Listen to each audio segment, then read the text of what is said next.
Hi everyone, আমি উজ্জ্বল আপনাদের সকলকে স্বাগত জানাই knowledge history and study YouTube প্ল্যাটফর্মে।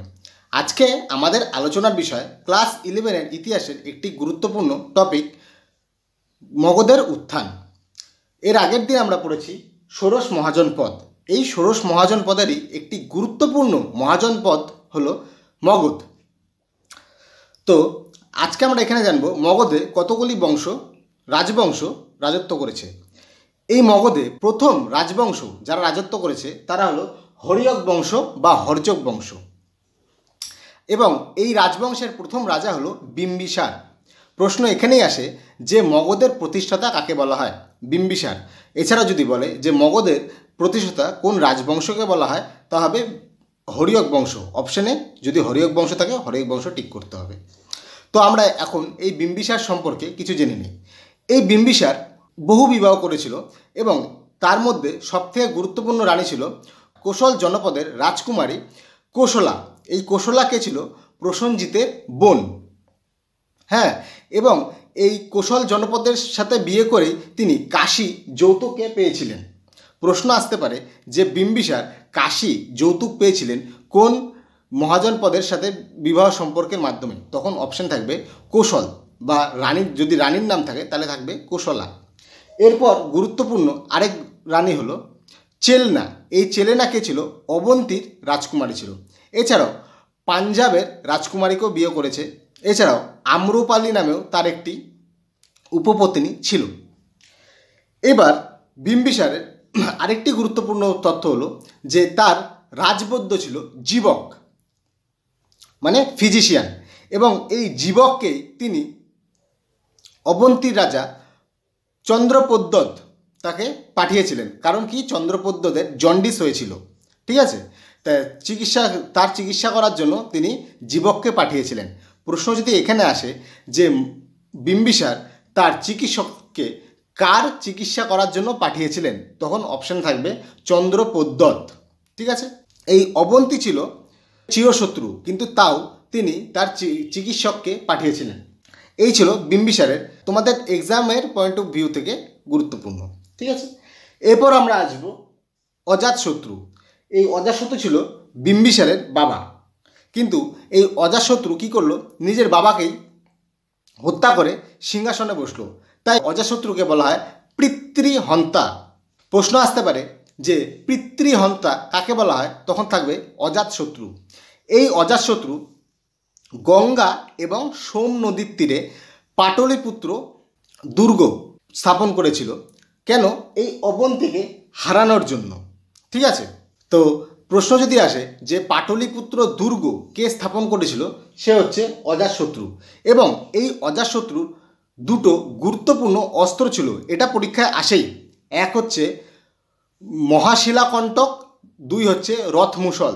এবার মহাশিলাকণ্টক কি? তোমরা বাহুবলী সিনেমা দেখেছিলে, সেখানে বাহুবলী যে পাথর ছোড়ে, যেইভাবে পাথর ছোড়ে, ওই যে পাথর দিয়ে মারে, হাতুড়ি দিয়ে মারে, পাথর উড়ে উড়ে যায়, ওইটাকে বলে মহাশিলাকণ্টক। এবং রথমুসল কি? তোমরা ভাল্লাল দেব দেখেছিলে, ভাল্লাল দেবের যে রথটি ছিল তার সামনে যে তরোয়াল লাগানো, ওটাকে বলা হয় রথমুসল। তো এই দুটি অস্ত্র ছিল। প্রশ্ন কিন্তু আসতেই পারে এবং আসবেই যে রথমুসল এবং মহাশিলাকণ্টক কার অস্ত্র ছিল? তখন অজাতশত্রু। এবং অজাতশত্রুর মন্ত্রী ছিল বৎসাকার, যিনি বুদ্ধের সাথে দেখা করেছিলেন। প্রশ্ন আসতে পারে যে অজাতশত্রুর মন্ত্রী কে ছিলেন? বৎসাকার। এরপর আমরা আসি উদয়ন। উদয়ন কে ছিল? উদয়ন ছিল অজাতশত্রুর ছেলে। এবার উদয়ন কী করলো? নিজের বাবাকে হত্যা করে দিল। তার মানে দেখো, অজাতশত্রু হত্যা করলো বিম্বিসারকে এবং উদয়ন হত্যা করে দিল অজাতশত্রুকে। কারণ কি? উদয়নও দেখলো যে ওর বাবা বৃদ্ধ হয়ে যাচ্ছে, আমাকে রাজা বানাচ্ছে না, যা মারিয়ে দিলাম, বাস ফিনিশ। এই উদয়ন কি করলো? গঙ্গা এবং সোম নদীর তীরে পাটলিপুত্র নগর বসাইলো। দেখো এখানে কনফিউজ হবে না, গঙ্গা এবং সোম নদীর তীরে পাটলিপুত্র দুর্গ বানাইছিল অজাতশত্রু অবন্তীদের সাথে যুদ্ধ করার জন্য, এবং গঙ্গা এবং সোম নদীর তীরে পাটলিপুত্র রাজধানী বানাইলো বা শহর বানাইলো হচ্ছে উদয়ন। এই উদয়ন পাটলিপুত্রকেই প্রথম রাজধানী বানাইছিল।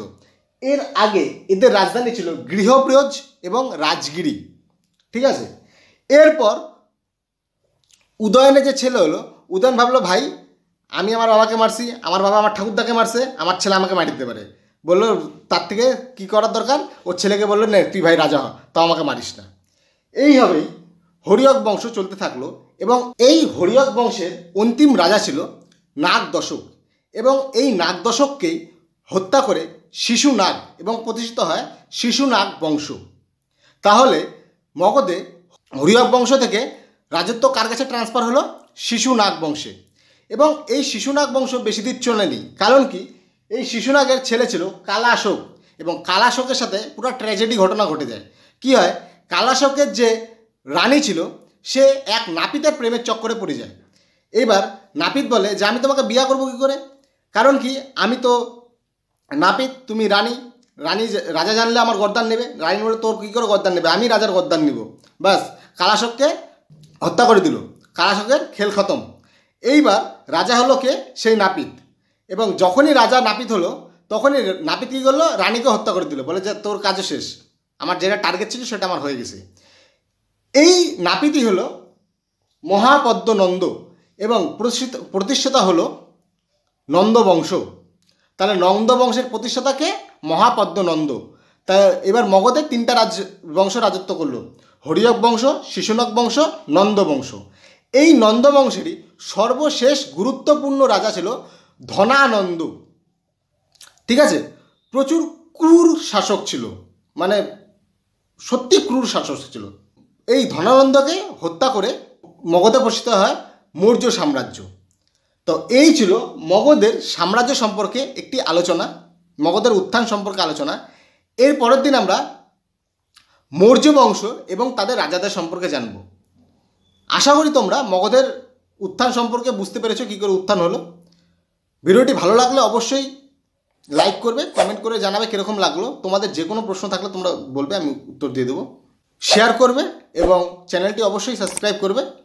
দেখা হচ্ছে পরের একটি ভিডিওতে। ততক্ষণে ভালো থাকো, সুস্থ থাকো। জয় হিন্দ।